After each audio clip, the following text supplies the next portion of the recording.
Back to the channel learner. मैं अमित कुमार एक और इंटरेस्टिंग पोएम आप लोगों के लिए लेकर के आया हूँ। तो आज हम लोग करने वाले क्लास 9 बिहाई बुक का chapter 5 poem a legend of the Northland. ये पोएम को लिखे हैं फोबी कैरी ने, और ये एक पोएम नहीं, एक बैलेड है। बैलेड क्या होता है? एक पोइट्री का ही टाइप होता है जिसको शॉर्ट स्टैंजा में स्टोरी नरेट किया जाता है। तो मेनली बैलेड में हम लोग देखते हैं कि वो काफ़ी शॉर्ट में लिखा जाता है, शॉर्ट स्टैंजा होता है, बट वो लंबा ही होता है और उसमें किसी स्टोरी को नरेट किया जाता है पोइट्री के फॉर्म में। साथ ही ये जो बैलेड है फॉल्क को, कल्चर को प्रेजेंट करता है, कल्चर के बारे में बताता है, जैसे किसी गांव का जो कल्चर है वो सबको एक्सप्रेस करता है। साथ ही ये जनरेशन टू जनरेशन पास होते जाता है। जैसे अभी हम लोग कोई इसको गा रहे हैं तो हम लोगों से सुनने वाला जो होगा फिर वो गाएगा। इस तरह से ये जनरेशन टू जनरेशन चलते जाता है। या फिर हम लोग ऐसे भी कह सकते हैं कि हम लोग गांव में देखते हैं शादी ब्याह में क्या होता है कि लेडी लोग कोई ये गीत गाते रहती है, वो गीत को सुन करके नेक्स्ट जनरेशन वाला गाते हैं, फिर उस गीत को सुन करके नेक्स्ट जनरेशन वाले लोग गाते जाते हैं। और गीत में मेनली होता क्या है, तो शादी हो रहा है तो उस लड़की का एक स्टोरी ही नरेट कर दिया जाता है। तो सेम बैलेड यहाँ पे यही है। और इस पोएम में, इस बैलेड में हम लोग ये नॉर्थलैंड के बारे में ही पढ़ेंगे। तो बिना लेट किए चलिए स्टार्ट करते हैं वीडियो को।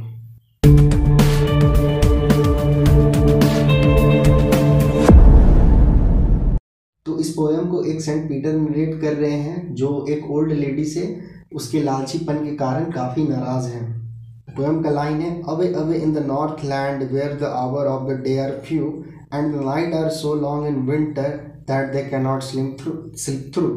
मतलब नॉर्थ लैंड में बता रही है। नॉर्थ लैंड जो है बेसिकली नॉर्थ पोल के साइड है, तो दूर कहीं नॉर्थ लैंड में क्या होता है, जो दिन का टाइम होता है वो बहुत कम होता है।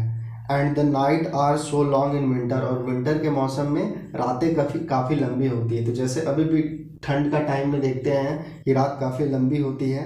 That they can not sleep them through. तो कहने का ये मतलब है कि रात काफ़ी लंबी है, तो सोने के बावजूद जब भी वो उठते हैं तो देखते हैं कि अभी तो रात ही है, तो पूरा वो सो नहीं पाते हैं क्योंकि रात काफ़ी लंबी है। फिर where they harness the swift reindeer to the sledge when it snow and the children look like bears cub in their funny furry cloth। तो हार्नेस का मतलब होता है एक पट्टा जैसा जो जानवर का या घोड़े का गले में जो बांधा हुआ रहता है, लगाम खींचने वाला। और स्विफ्ट का मतलब तेज भागने वाला, और यहाँ पर तेज भागने वाला। और रेंडर का मतलब होता है एनिमल। तो वो बताते हैं कि जो तेज भागने वाला एनिमल है उनके गले में पट्टे को बांध करके रखते हैं टू द स्लेज। स्लेज का मतलब क्या है, जैसे वो सेंटा क्लॉज देखते हैं ना, बैठ करके आते हैं जिस पे, तो उसे स्लेज कहते हैं। व्हेन इट स्नो, तो वो बताते हैं कि जब ज़्यादा बर्फबारी होता है तो जो तेज भागने वाला जानवर उसके गले में पट्टा बांध करके और उसके पीछे बैठने वाला बना करके उस पर बैठते हैं। And the children look like bear's cub, तो मतलब है कि चिल्ड्रन जो है वहाँ पे भालू के बच्चे जैसे लगते हैं। ऐसा क्यों लगते हैं? क्योंकि उनका जो क्लॉथ है वो काफ़ी फनी होता है, फरी क्लॉथ होता है। और फरी कहने का मतलब वो जो ऊन वाला देखते हैं, फर निकला हुआ रहता है, तो उस टाइप का ये कपड़ा पहनते, क्लॉथ पहनते, जिसके कारण वो बियर के बच्चे के जैसा लगते हैं। फिर है, they tell them a curious story I don't believe it's true and yet you may learn a lesson if I tell the tale to you. वो कहते हैं कि एक क्यूरियस स्टोरी को सुनाया जाता था वहाँ पे। आई डोंट बिलीव इट्स ट्रू, मतलब मैं नहीं जानता ये सही है या नहीं है, लेकिन फिर बोलते हैं कि इससे कुछ ना कुछ लेसन मिलेगा, पाठ मिलेगा, सीखने के लिए कुछ ना कुछ मिलेगा अगर मैं तुम्हें ये टेल दैट मीन्स स्टोरी को सुनाऊंगा तो। तब उसके बाद ये स्टोरी को स्टार्ट करते हैं। Once when the good Saint Peter lived in the world below and walked about it preaching just as he did you know।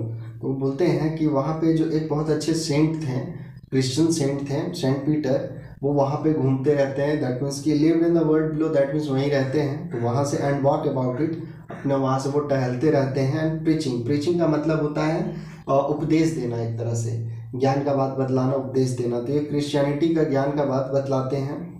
Just he did you know, तो जैसा हम लोग जानते हैं कि वो वहीं रहते हैं और वहाँ घूमते रहते हैं। तो he come to the door of a cottage in travelling round the earth where a little woman was making cakes and baking them on the hearth. तो कहते हैं कि वो घूमते घूमते एक कॉटेज के पास आते हैं और वहाँ पे देखते हैं कि एक लिटिल वुमेन है, एक छोटी सी वुमेन है जो केक बना रही है।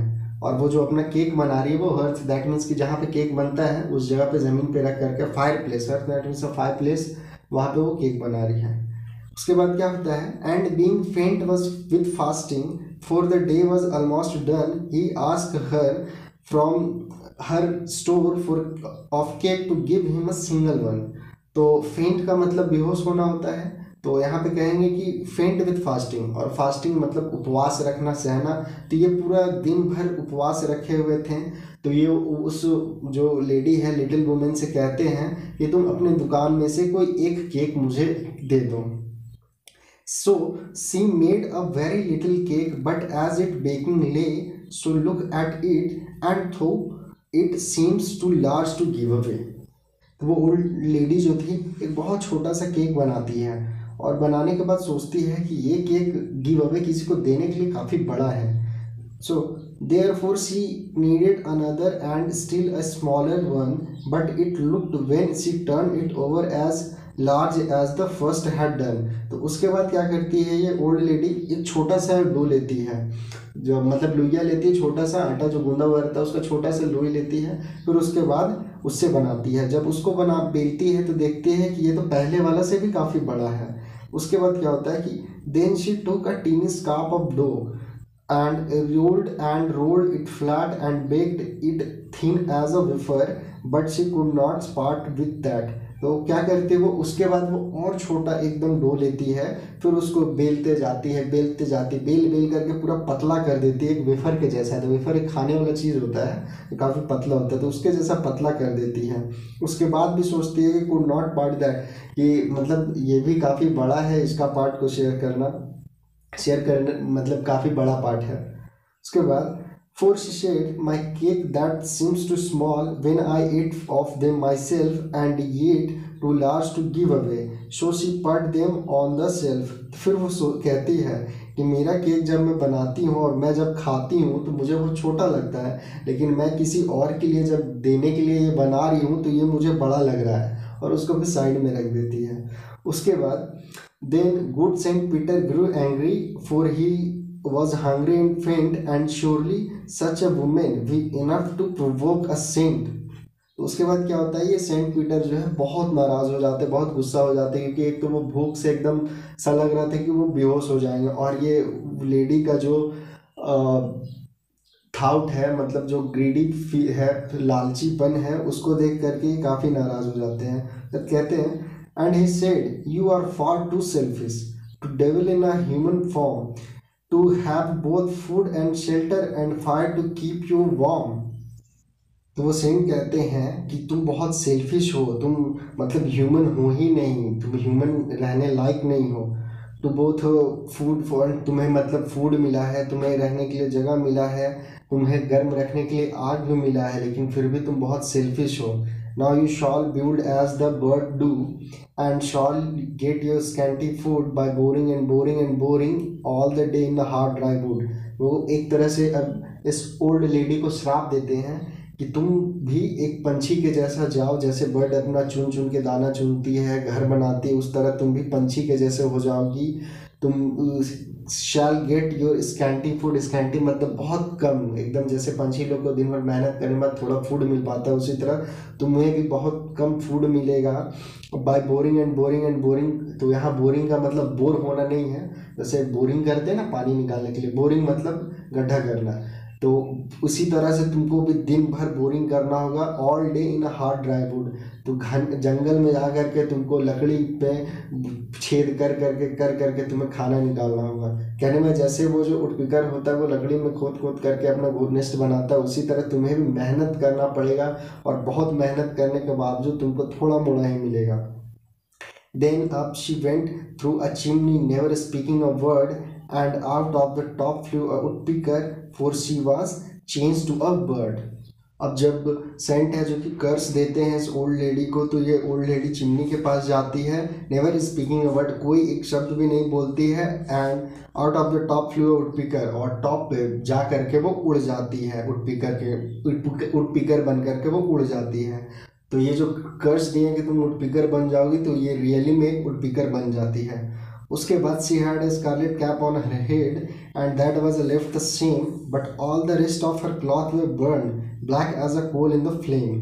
तो क्या होता है कि उसका जो स्कारलेट कैप का मतलब होता है कि जैसे वुडपीकर के सर के पास एक पंख निकला हुआ रहता है, तो उसी तरह इस ओल्ड लेडी का भी सर के पास पंख निकल जाता है और जो बाकी जो रेस्ट क्लॉथ है, सारा कपड़ा जो है वो सारा ब्लैक हो जाता है। तो ये कोल में बर्न हो जाता है, जल जाता है और ब्लैक हो जाता है।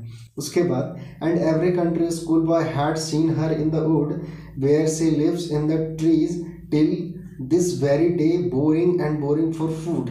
तो country school boy that means कि उस कंट्री का नॉर्थलैंड के जो लोग थे, जो स्कूल बॉय थे, लड़के लोग, वो लोग कहते हैं कि मैं आज भी हम लोग वो फॉरेस्ट में उस ओल्ड लेडी को देखते हैं वुडपीकर बन करके वो दिन भर बोरिंग एंड बोरिंग करते रहती है, एक ट्री पे होल करते रहती हैं। तो इस तरह से ये पोएम ख़त्म हो जाता है। तो पोएम में जैसे स्टार्टिंग में देखे थे कि मैं एक मोरल लेसन दूंगा, तो इसमें मोरल लेसन यही है कि अगर लालच करोगे तो तुम उसका फल तुम्हें बुरा मिलेगा। तो ये ओल्ड लेडी लालच करती है और इसके रिजल्ट में सेंट इसे कर्ज दे देते हैं, वो वुडपीकर बन जाती है।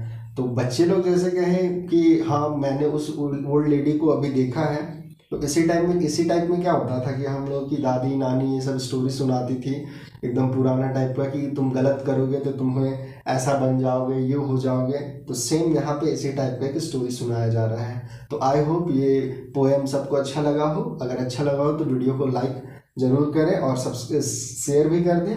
साथ ही चैनल पर अगर नए हैं तो चैनल को सब्सक्राइब जरूर करें। तो मिलते हैं फिर नेक्स्ट वीडियो में, तब तक के लिए बाय, टेक केयर।